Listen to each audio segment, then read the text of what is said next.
I just wanted to say hello to everyone and thank you all for being with us today. My name is Jillian Dugala, and I am the product manager for what we refer to as STCU, which is Student Tracker for Colleges and Universities. On the Clearinghouse side, I'm joined by two colleagues, Rita Mersdorf, who is our guru extraordinaire when it comes to these presentations and taking care of the logistics, so we appreciate her, as well as Casey Wallen, who is one of our regional relationship managers. We are thrilled that you were able to join us today, and we are delighted to have as our guest David Eubanks, whom we refer to now affectionately as Dave, as we've gotten to be friends and colleagues through this Mhm. process. Dave is the Assistant Vice President for Assessment and Institutional Research at Furman University, and he's going to be talking to us about StudentTracker and IPEDs to understand admission funnels. So without further ado, we will turn it over to David. We will let you know that there is a chat feature, and if Rita has any other tidbits that she needs to share, we'll invite her to chime in. But if you do have any questions, we do encourage you to pose those in the appropriate window. Some of them we may answer directly, and some of them we may take at the end of the presentation. So feel free to let us know what you're thinking and what kind of questions you have. And in the interim, we'll go ahead and turn it over to Dave with our thanks again for being here. Great. Thank you all. Good afternoon. It's great to be here and fun to talk about stuff that we're all interested in. I'd like to thank the Clearinghouse and Jill and Casey and Rita for making this possible, especially Rita for all of the technical stuff. And delighted to be here and looking forward to this. Um, this conversation is about, connecting things. I like to joke when people ask me what I do. Sometimes I tell them that my job is to be the director of exotic plumbing, implying that there's all these crazy pipes at the university and somebody's got to make sure that the hot water stays wired together and that it's meaningful somehow. That's what data work sometimes feels like.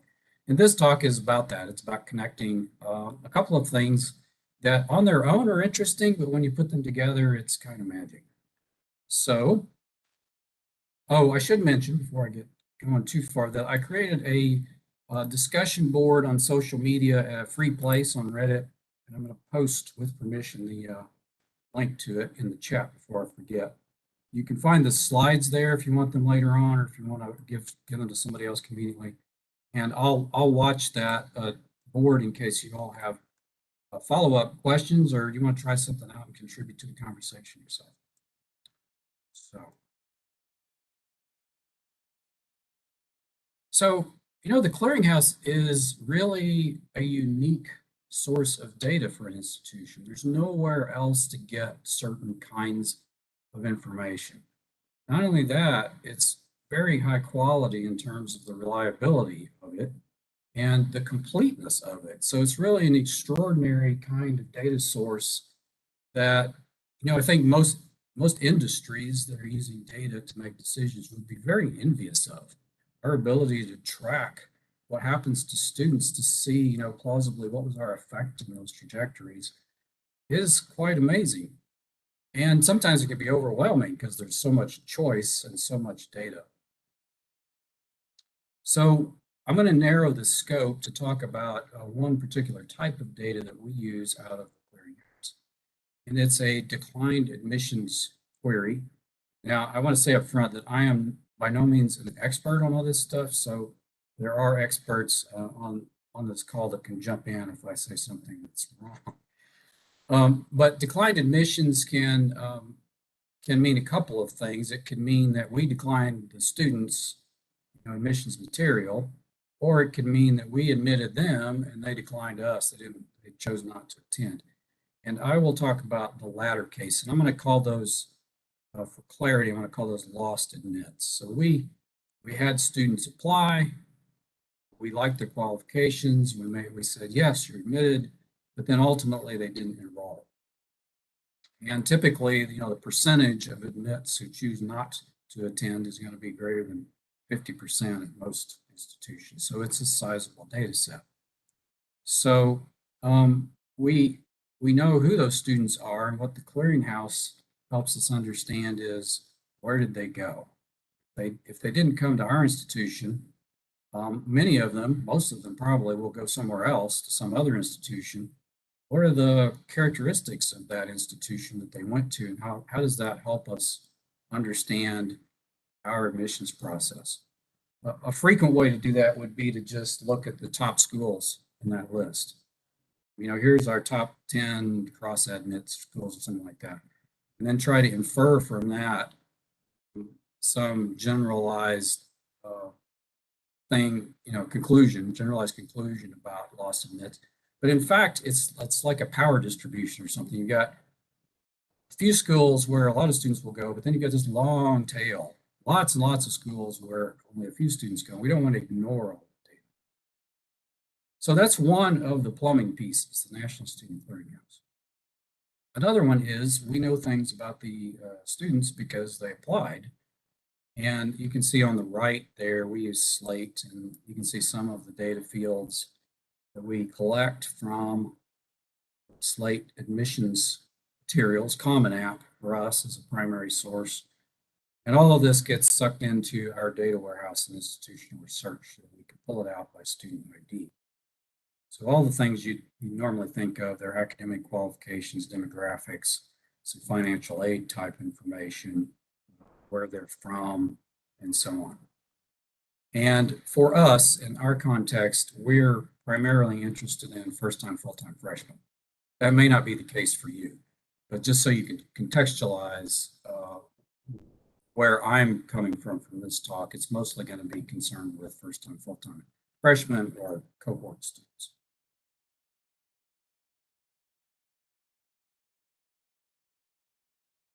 So that's two sources of data, Clearinghouse and our internal admissions data. The third source is the IPEDs gigantic database of nearly incomprehensible data. At least that's how I tend to think of it when I start looking at these massive tables and then try to sort through the dictionary definitions. I'm sure there are people out there who are much more proficient at using the IPEDs data than I am, and I'd love to meet you all and buy you a coffee. But there are some kind of simple things that we can get out of IPEDs without too much work, like graduation rates. And, if a little bit more work, we can get like tuition and net institutional aid averages, so that we can find a net revenue or net cost sort of calculation. So those are the three data sources. Here's how we connect them. Here's the plumbing. Our admit data has a student ID, it's unique. We send that to the clearinghouse when we do that query for lost admits. We would send it, usually about this time of year, because it takes a while. And, Jill or Casey or Rita, maybe you can tell me. I don't know exactly when institutions get everything updated. They're getting a new class come in, reported that to the clearinghouse, but I know that doesn't take place instantly. So I like to wait a little while to try to let institutions catch up. But we send the student ID along with the request, and what we get back is the most interesting piece of information. What we get back is, where did that student go, which is an OPE ID. There's a crosswalk in IPEDs, so you can either use that ID or turn it into the IPEDs unit ID. And then once we've made that connection and connected all these pipes together, then we've got access to everything we know from IPEDs about those schools. Of course, it's a couple years out of date typically, but that many of these indicators like graduation rate, cost, so forth, don't change instantly. So, we can accept that. And if you have questions, please go ahead and post them in the chat as we go along. I think we've got time to discuss these ideas.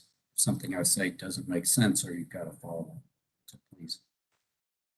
All right, so here's an illustration of what we might get. We can put together these pieces and draw pictures.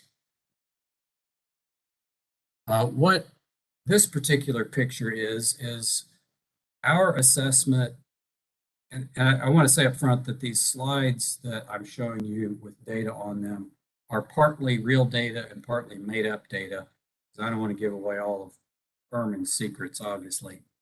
But there's, this is real data, but it's got some hypothetical stuff thrown in for the sake of discussion.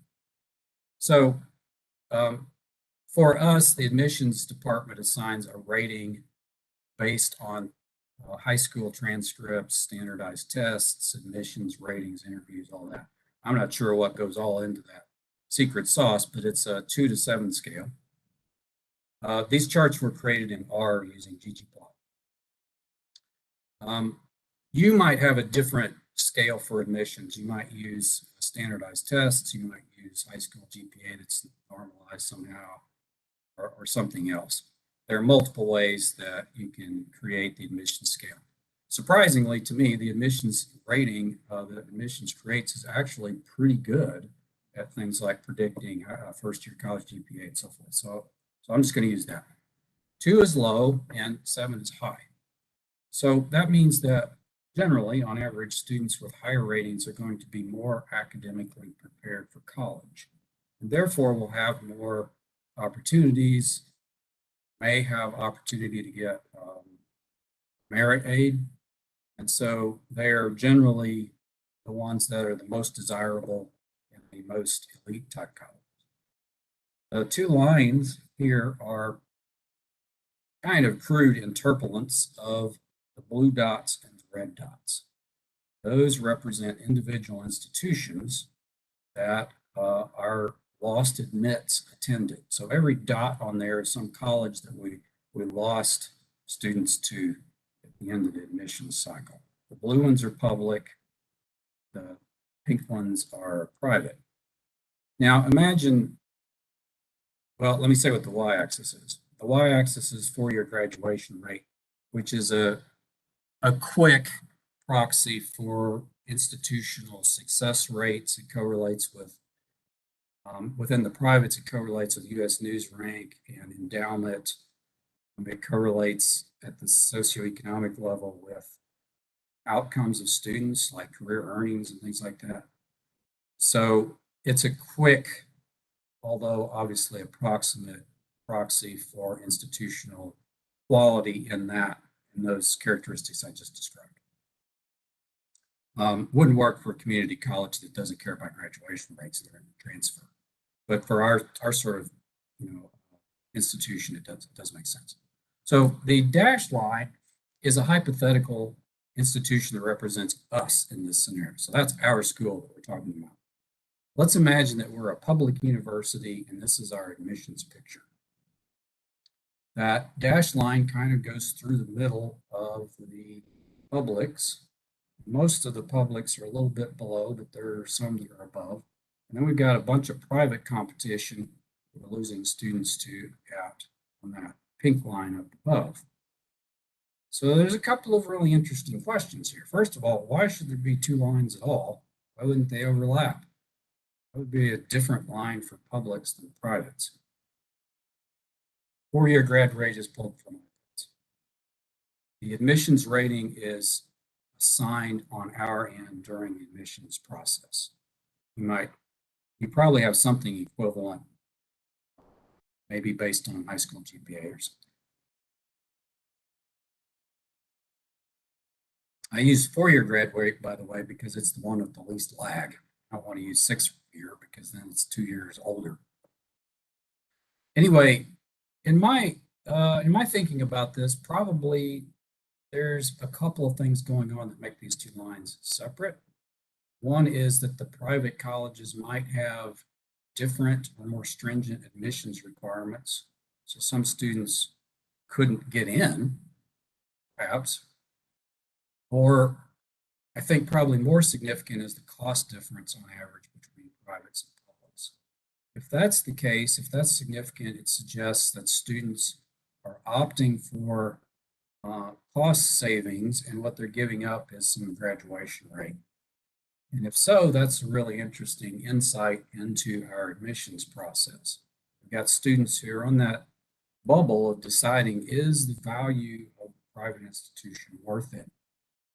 given what I have to cost, what I have to pay. And some of the follow-up questions might be, how are we making the case? But for the moment, imagine we're a public institution.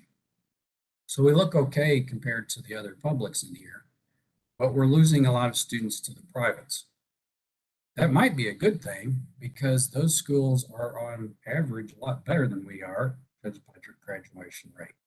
So how could we attract some small share of those students perhaps?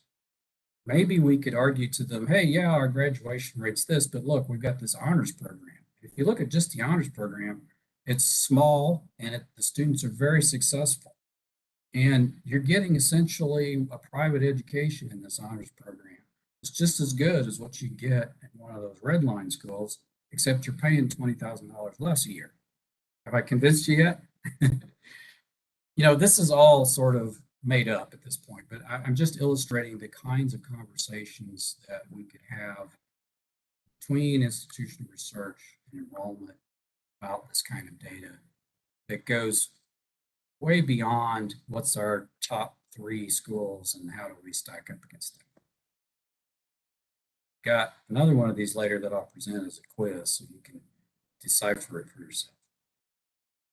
So I talked quite a bit about cost, but cost isn't actually evident on this graph. We're just inferring a cost difference being positive here. We can actually look at cost also if we're willing to dig into the IPEDs data a little bit more. There are some design choices, and I'm not sure I've got the right one here. But what I did was I looked at the total cost, sticker price plus room and board fees, added all that stuff up out of IPEDs, and then subtracted average institutional aid. That's like the discount, funny money that we give back, so to speak. And so that represents kind of a real cost, but it's a real cost with an asterisk because it doesn't include like Pell Grants, state grants, stuff like that that's aid but not institutional. Oh, how do I distinguish public-private? That's a field in the IPEDs directory table. The Clearinghouse, I believe, actually does return that. But you can, this is a great question, actually.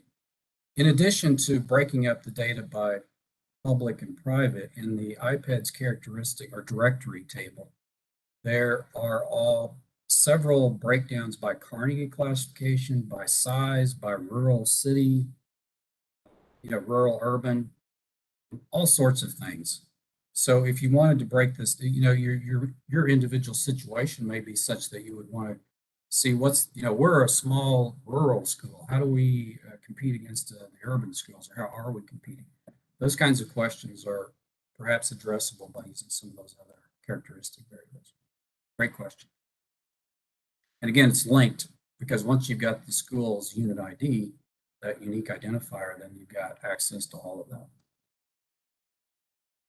So here, the 4-year grad rate is still the y-axis. Each dot is still one school, and each dot size is how many we lost to that particular school. But now the x-axis is cost. So it's kind of like cost versus benefit, if you like, in a kind of an average, approximate way. And I've drawn in some hypothetical lines to show where our hypothetical institution is with respect. So our pretend institution has a net cost of $30,000 a year. It's a private, imagine it's a private institution now. We've got a graduation rate of 60 something. This the quadrants formed by that division are interesting because the schools to the lower right quadrant, the speckles in the lower right box, are the ones that are more expensive than us and lower quality using the graduation metric. So that's like the sweet spot. We'd like to see a whole lot of those because that's our opportunity to grow. The threat is in the upper left box because those schools are cheaper than us and higher quality. And in this picture, there are a whole lot of those. So that's what should focus our attention in this particular graph. why is it that those schools can offer a better education more cheaply? And again, I'm using broad strokes. Graduation rate isn't really quality, but just to get the conversation started, this is perhaps a place to begin. I also annotated this graph with aspirant schools. The gray boxes you see are the U.S. News top 100, I think, for national liberal arts colleges.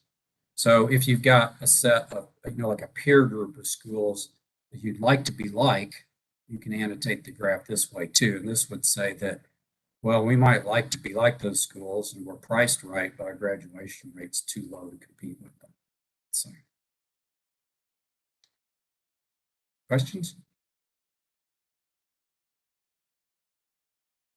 And again, we could make lots of different varieties of this graph. And I'm sure you have better ideas than I do. If you dig into this, I would love to see what you come up with. So here's the quiz. Let me pitch the quiz and then I'm going to read the chat. This is the same graph we saw earlier, but I said imagine we're a public institution and the graduation rate was kind of smack in the middle of public institutions. Now imagine that we're a private institution and the dotted line represents our graduation rate. If you looked at this and tried to make sense of it, what are some possible discussion points that we might have with the enrollment team? Give you a minute. There's no right or wrong answers here. We're just brainstorming, just as an exercise. If you haven't thought about that, please put it in the chat.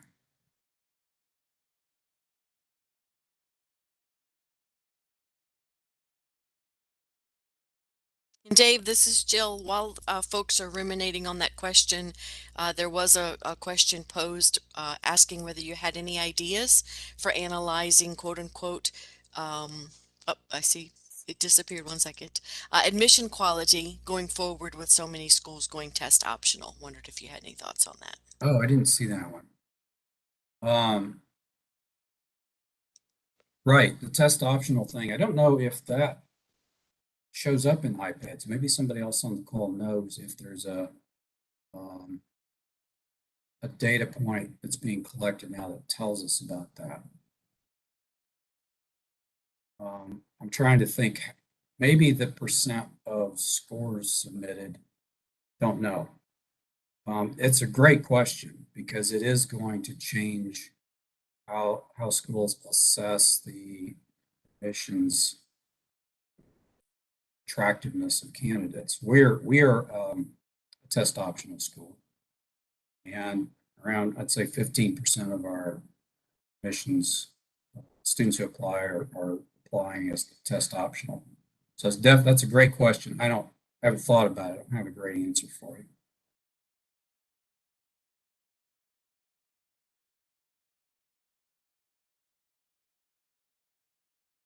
Looking at the chat.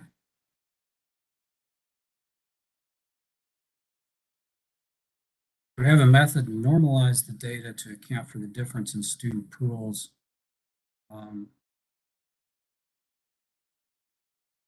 Yeah, so definitely socioeconomic background is important to student success, no doubt. That's a great idea.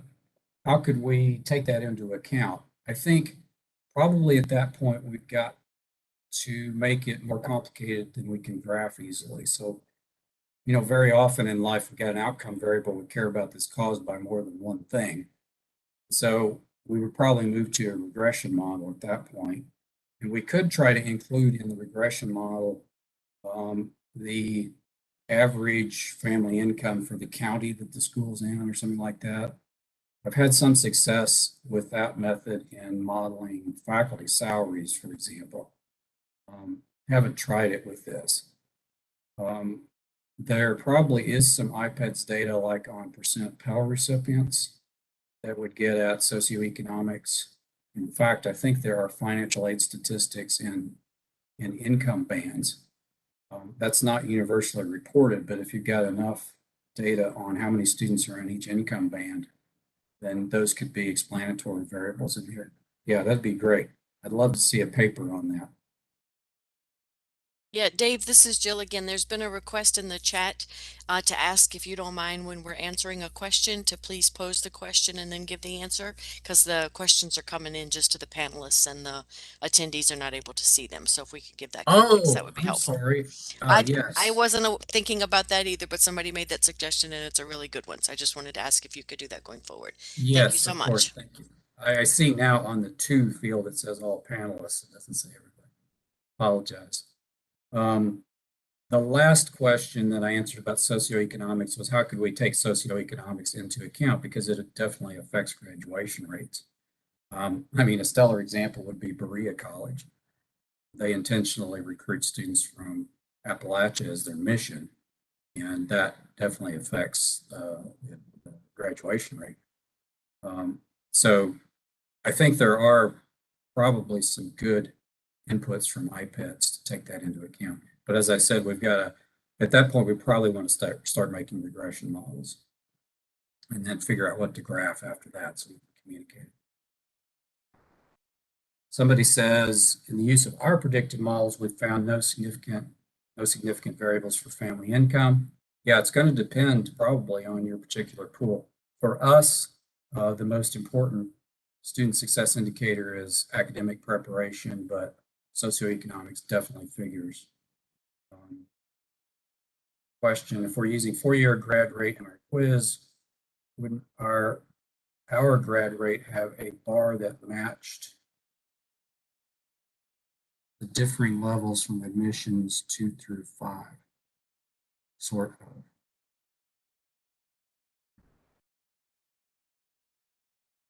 I'm not sure what that question is exactly. If you can elaborate.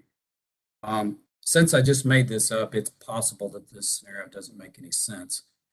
But what I was thinking, what I drew that dashed line, is that if most of our competition, like in this case, is, if most of the students we lose are going to lower grad rate schools, and we're kind of losing on quality, and undoubtedly we're losing on price. We're just losing. It's not 100% that way, but we would like our competition, to include significant number of schools that are better than us, so we can have some market to aim for. Here, it looks like we've got some systemic problems, maybe with financial aid, how we're making offers to students, or how we're selling that value proposition. Anyway, this is probably not a great picture for a school to have that diagram with the grad rate so far above where students are actually going.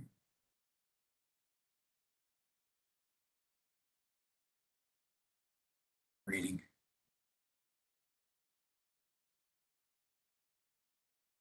Yeah. Okay. Does anybody else have question? Okay, here's one. Do you get the class level student tracker data? These are all from a particular entering class. Let me rephrase that. This is aggregated over several years of entering classes, but each dot is one admissions or is the accumulation of one admissions cycle. In other words, we're only looking at full-time, first-time freshmen, if that's the question. Somebody mentioned another combination I should call out here.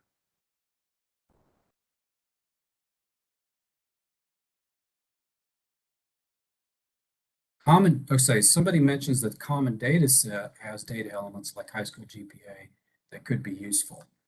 And my dream is that somebody would create a database with an API of all the common data sets so that I could just query it automatically, pull that stuff down. Because it's not worth my time to go find all these CDSs and download them and figure out whether it's PDF or Excel and try to extract stuff. I have some code that can get the things, or most of them, but extracting it is still beyond me. So if anybody wants to collaborate on that, give me a holler.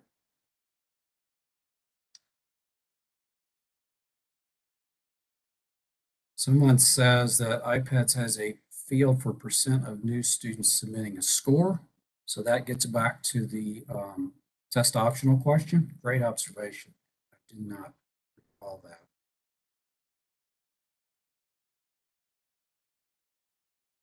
Oh, here's a really interesting observation. Does our graduation rate change for the admissions rating? Instead of the flat dotted line, would your admissions rate have some slope? Wow, I didn't think of that.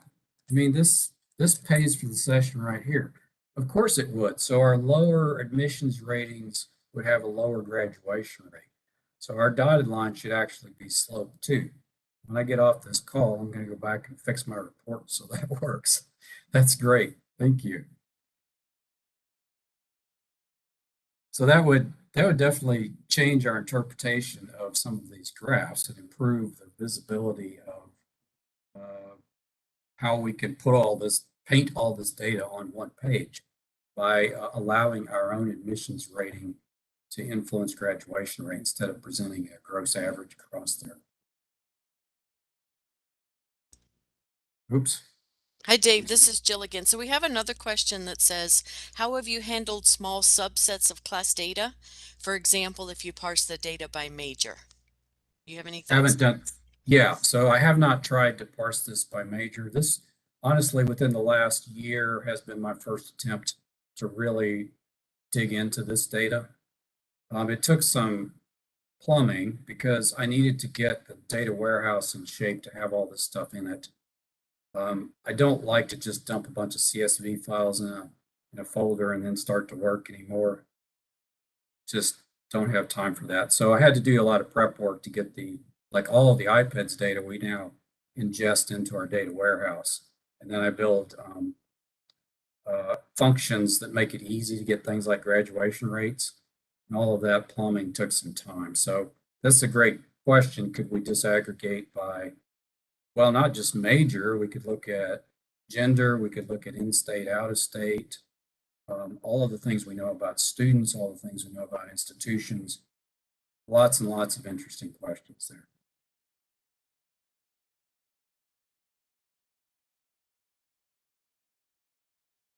So I'm scanning through the chat. Okay. Yeah, So while you're reading, I was just going to say, while you're reading, I'm really thrilled to see the level of engagement and the questions and suggestions and ideas people are having. Like you said, this has been a very generative use of 35 minutes, so we appreciate everybody's comments. Great. Keep them coming. I'm glad you snuck that in there, Joe, because I don't have a clock in front of me. So I'm just gonna move on. This is sort of how we do the plumbing. There are lots of ways to do it.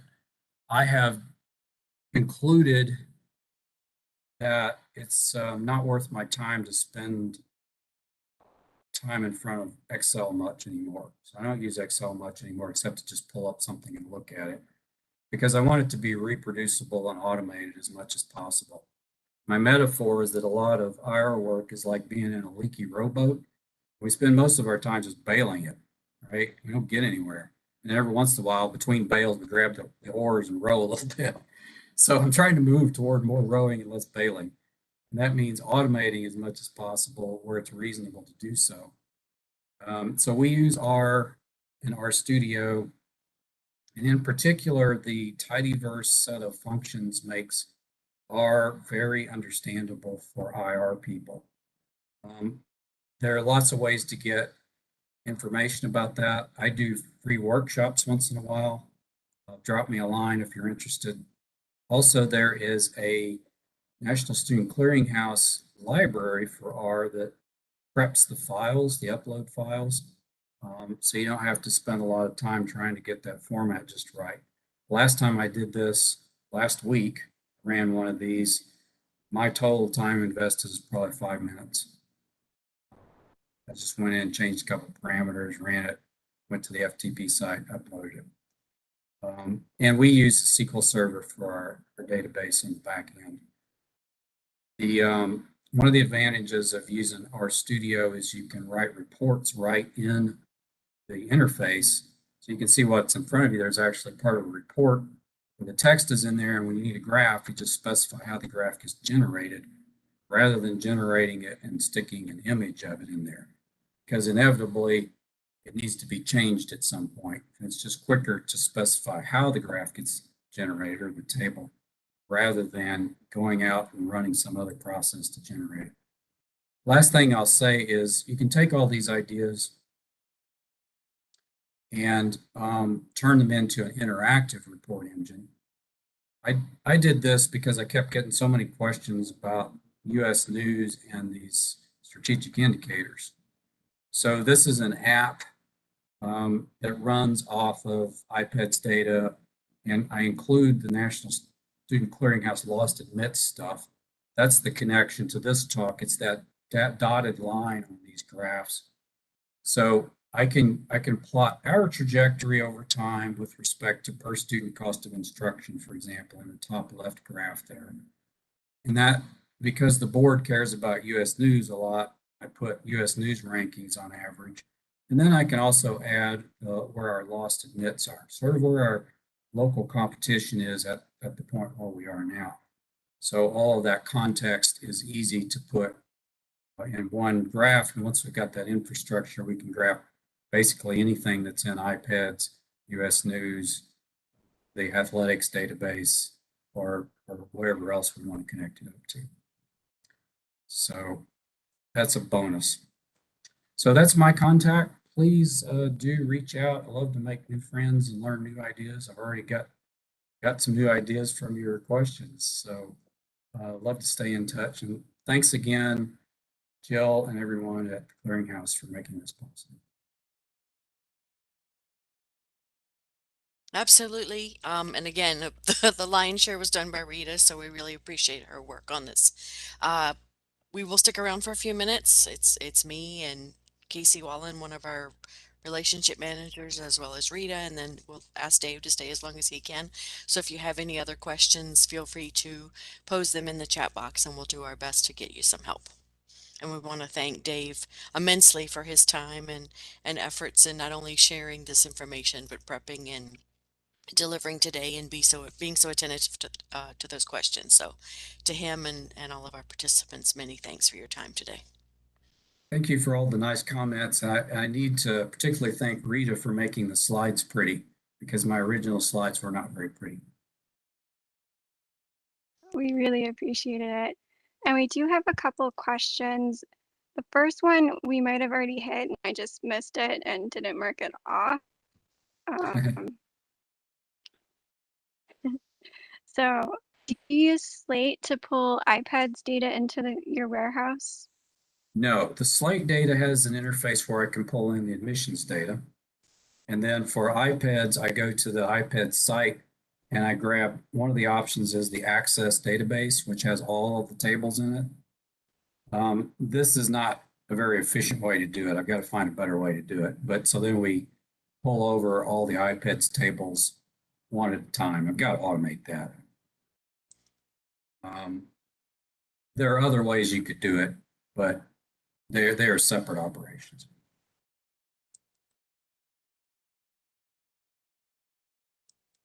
Do I have any workshops coming up about using R to automate? Please drop me an email if you're interested in a workshop. These are very lightweight, no obligation. I do 30 minutes at a time once a week. And you can drop in if you like, drop out, whatever suits your schedule. And I record most of them so you can go back and look later.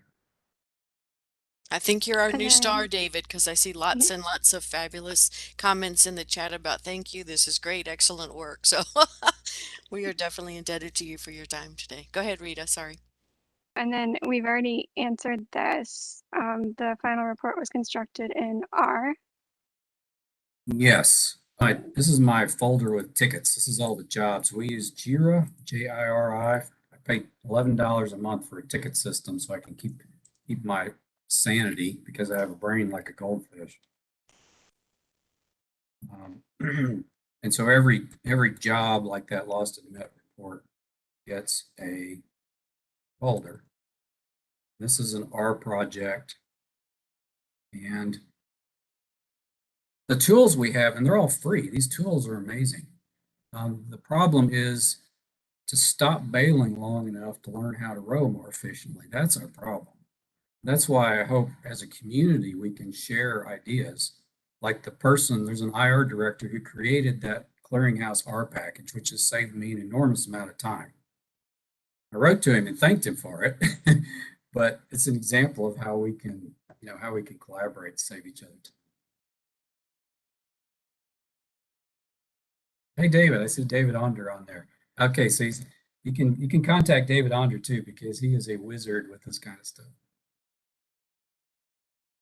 We're getting lots of positive comments thanking you.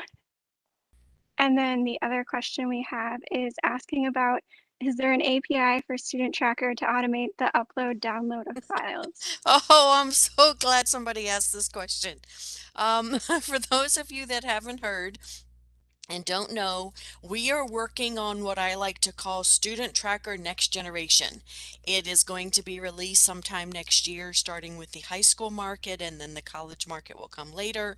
We're doing it in that order because we recently put some time and effort into a rewrite of the colleges. But one of the things we're doing in this product is evaluating our market's needs. What have we heard from you over the years about your pain points? Where are you having struggles? What kind of needs do you have that aren't being met?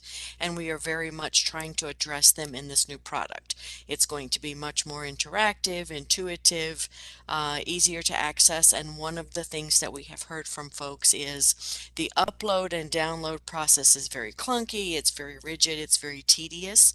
So we are certainly looking into the file intake and upload process, and API is at the top of that list. So I can't make any commitments today about the when or any of the details, but I will let you know that that is definitely something we've heard from the market in droves, and it's high on the consideration list. So stay tuned for more information on that, but fantastic question. Right, and those are all the questions I see. So thank you all for joining us. Thank you so much, Dave, for presenting on this. And one of the things that Dave and all of us were talking about before we kicked off the webinar is how can we really form a community around this and offer more meaningful sessions to you. So if you have any suggestions on that, please let us know. And thank you all. Have a great rest of your day. Absolutely. Thanks, Thank you everyone. all. Thanks, Rita. Thanks, Dave. Bye, Thanks, Dave, everybody. and Thank you. you. Thanks, Rita.